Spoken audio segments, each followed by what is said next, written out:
like and subscribe。我今天要带大家走访克拉科夫的博物馆。我们在网络上有找到了套票的3日券，2张只要59欧元，它可以走访38个景点。我们这3天就要好好的逛逛整个波兰的克拉科夫这个城市。那我们现在来到了第一个景点这里，看到我身后的飞机了吗？这是飞机服务馆。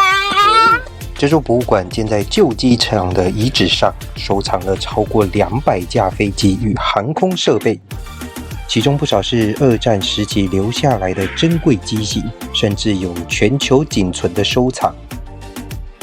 这边的飞机都是有参加过战争的，这个都是上场战争过留下来的战机。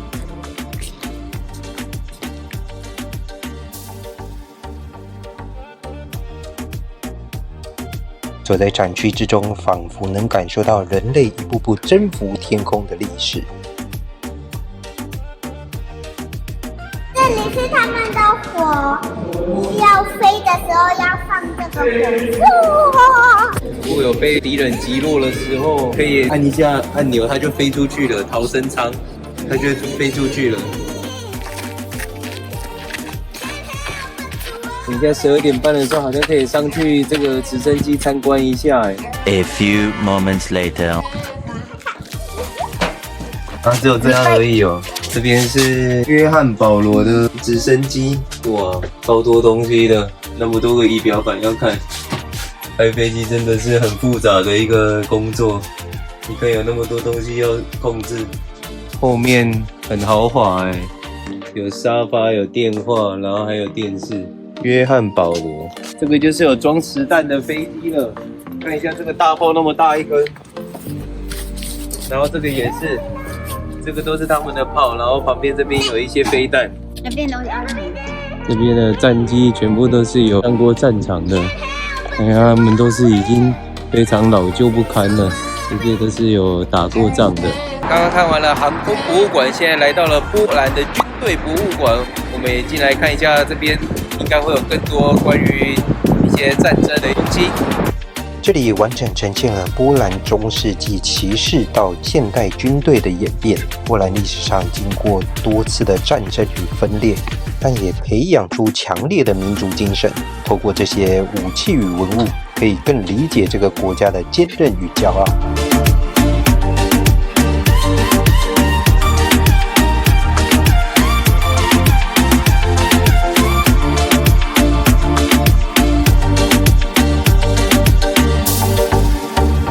现在又来到了下一间博物馆了，这里是一间豪宅，那它里面有介绍一些传统的波兰服饰啊，还有他们的一些生活习惯。我们进去这个豪宅看看吧。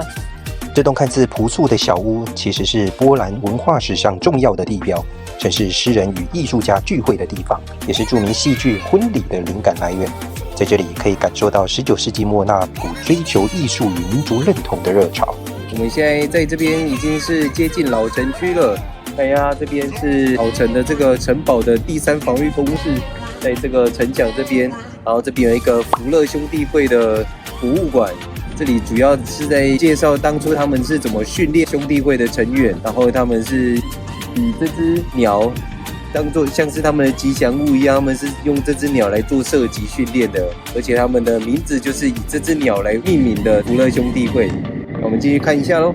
这里是历史悠久的射击兄弟会总部，起源可以追溯到中世纪，当时的成员肩负着守护城市的责任，同时也是一种荣誉的象征。直到今天，这项传统仍然被保留下来，成为克拉科夫独特的文化之一。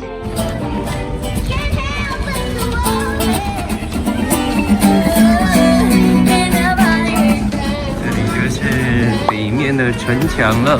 这个城墙不知道开放时间是怎样，我们来了2天都没有开，真奇怪。在这个纺织会馆绕了一圈，发现这边有一个地方可以下去参观，这里是一个地下城。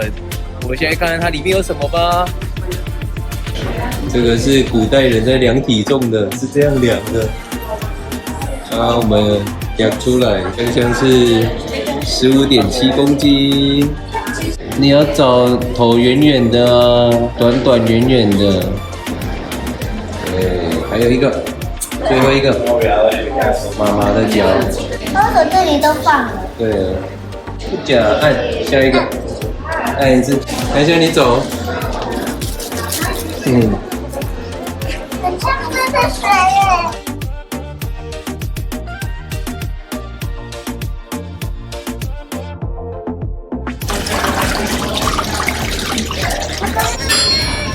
这不会着火吗？不会。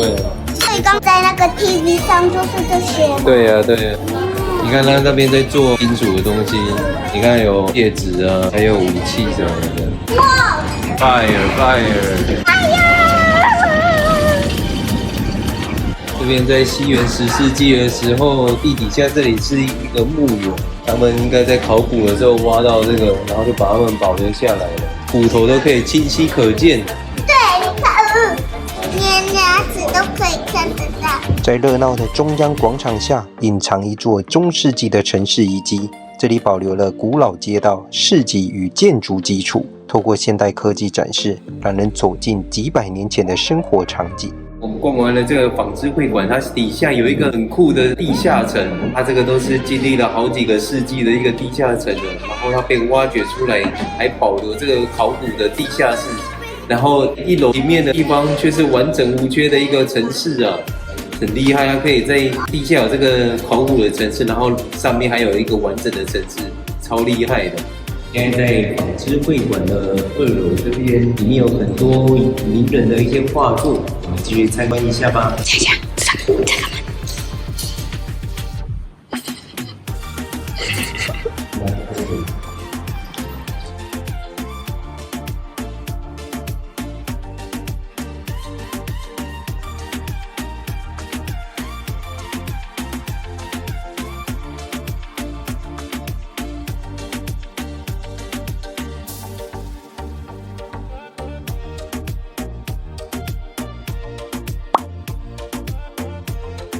来到了这个最后一个景点，看一下这个，它是一个小山，我们要上去那边。那它从这边进去有一个英雄的博物馆，一些事迹啊，还有他儿时的一些用品，在这里面会做一些介绍。那我们进去喽。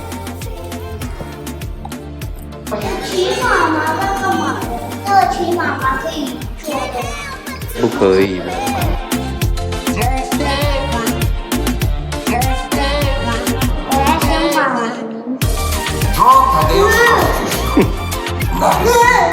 这座纪念戳是为了纪念民族英雄塔德乌什科舒石刻而建，由民众一铲一铲堆砌，象征团结与自由的精神。登上顶端，不仅能俯瞰整个城市，也能感受到历史与风景交织的震撼。现在来到了克拉科夫的最高点了，从这边可以看到整个克拉科夫，这个也是我们今天博物馆最后一个景点。推荐大家可以买这个3日的套票，非常的划算。我们今天这样去了好几个博物馆，而且才1天而已，就已经值回票价了。明天下一支克拉科夫的影片见喽！